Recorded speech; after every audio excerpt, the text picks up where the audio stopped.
अस्सलाम वालेकुम नाज़रीन, मैं हूं मोहम्मद तलहा वहीद और मैं आपको अपने व्लॉग में खुश आमदीद कहता हूं। नाज़रीन, आज का व्लॉग बनाने की ज़रूरत मुझे डस्का के बाई इलेक्शन के बाद पेश आई।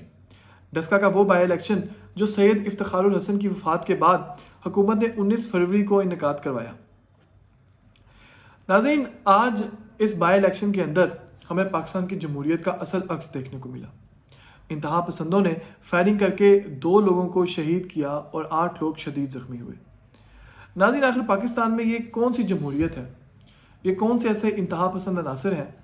और इस किस्म के वाक़े के बाद एक आम पाकिस्तानी के दिमाग में कुछ सवालात पैदा होते हैं। नाज़रीन, आज हम अपने व्लॉग के अंदर बात करेंगे कि डस्का के इस हल्के की क्या इंपॉर्टेंस है, क्या अहमियत है और क्या तारीख है। उसके बाद हम बात करेंगे कि इस वाक़े का जो डायरेक्टली फ़ायदा है वो किस जमात को हो सकता है। नाज़रीन, उसके बाद हम बात करेंगे कि आखिर जो पुलिस का किरदार था इस तमाम वाक़े के अंदर वो क्या था, और जो ज़िम्मेदार है उसका तयन करने की कोशिश करेंगे अपने व्लॉग में। और आज हमने राना सनाउल्लाह और फिरदौस आशिकवान के अंदर अनबन देखी, उसके बारे में भी बात करेंगे। और आखिर में पाकिस्तान की जो जमहूरियत है और पाकिस्तान में जमहूरियत कैसे काम करती है उसके बारे में भी बात करेंगे। नाज़रीन, सबसे पहले मैं आपको डस्का की इस हल्के की कुछ अहमियत बताता चलूँ। ये सियालकोट की तहसील है NA 75। नाज़रीन, इसकी तारीख कुछ ऐसे है कि 2008, 2013 और 2018 के जो इलेक्शन थे, जनरल इलेक्शन, उसमें मुस्लिम लीग नून ने इस हल्के के अंदर वाज़िया अक्सरियत से कामयाबी हासिल की। नाज़रीन, 2008 के अंदर नून लीग ने 77,000 वोट से ये इलेक्शन जीता और 2013 में 1,70,000 वोट से। 2018 के अंदर जो इनकी अक्सरियत की जो अक्सरियत थी वो थोड़ी सी कम हुई और इन्होंने 1,01,000 वोट से ये इलेक्शन जीता। नाज़रीन, अगर हम ये बात करें कि ये जो हल्का है वो नून लीग का एक सियासी घर है तो ये गलत नहीं है। तो फिर सवाल ये पैदा होता है कि अगर नून लीग नहीं तो फिर किस पार्टी को जो आज इंतहा पसंदी और जो बदअमनी देखने को मिली, किस पार्टी को इस तमाम का फ़ायदा होता है? तो नाज़रीन, नून लीग को इस चीज़ का नुकसान ही होगा।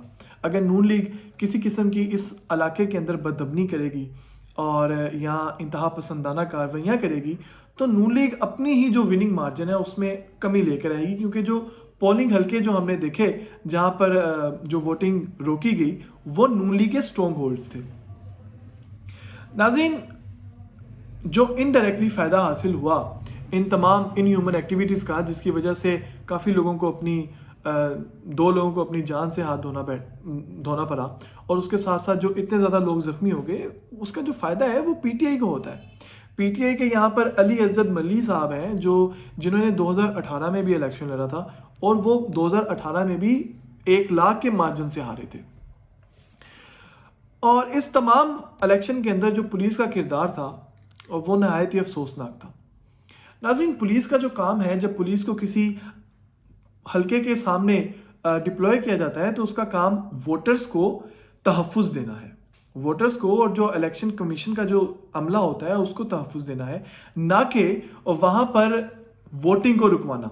नाज़रीन, यहाँ पर जो पुलिस है उसको अपने दायरा इख्तियार में रहकर काम करना चाहिए था और उसके साथ साथ पुलिस को ये मेक श्योर करना चाहिए था कि पूरे मुल्क के अंदर अमन रहता। कसूरवार कौन? नाज़रीन, ये जो 2 लोग शहीद हो गए और 8 लोग ज़ख्मी हो गए और हवाई फायरिंग होती रही, इसका कसूरवार कौन है?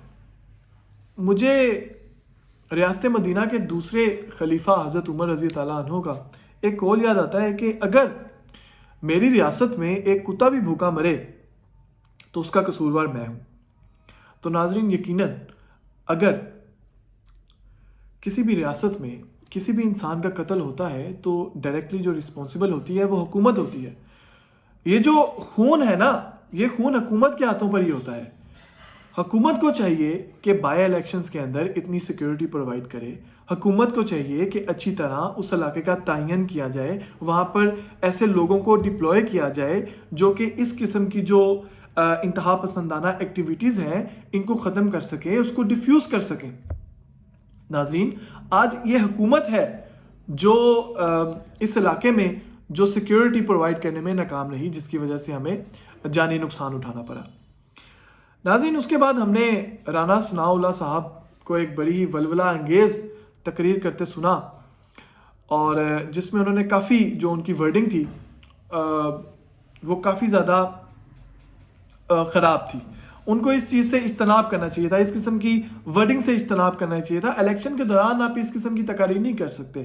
اور اس کے بعد فردوس عاشق اعوان صاحبہ آئیں اور انہوں نے آتے ہی نون لیگ کے اوپر چڑھائی کر دی، اور کوئی بیک گراؤنڈ نہیں چیک کیا، کوئی انہوں نے تفصیلات نہیں دیں، کوئی ثبوت نہیں پیش کیے، اور نون لیگ کو اس چیز کا قصوروار ٹھہرا دیا. الیکشن کے دوران اس قسم کی پریس کانفرنس ہے اور اس قسم کی جو تقاریر ہیں ان سے ہمیں اجتناب کرنا چاہیے.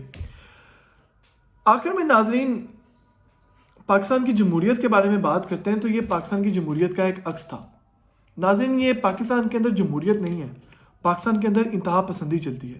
پاکستان کے اندر گولیوں کے سر کے اوپر ووٹ لیا جاتا ہے.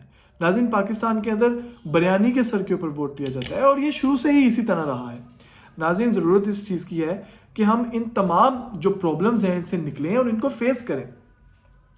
کچھ امپروومنٹس کی جا سکتی ہیں کہ اگلی بار جب بائی الیکشنز ہوں یا جب جنرل الیکشنز کا انعقاد ہو تو کچھ ایسی امپروومنٹس ہیں جو میرے خیال سے حکومت کو کرنی چاہیے.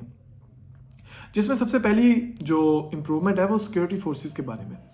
حکومت کو چاہیے کہ وہ سیکیورٹی فورسز کو امپارشل رکھیں، اور اتنی سیکیورٹی فورسز کے جو نمبرز ہیں، جو نمبر آف پرسنلز ہیں، وہ اتنے زیادہ ہوں کہ وہاں پر کسی قسم کی بھی جو انتہا پسندانہ ایکٹیویٹی ہے اس کو روکا جا سکے، اس کو ڈیفیوز کیا جا سکے.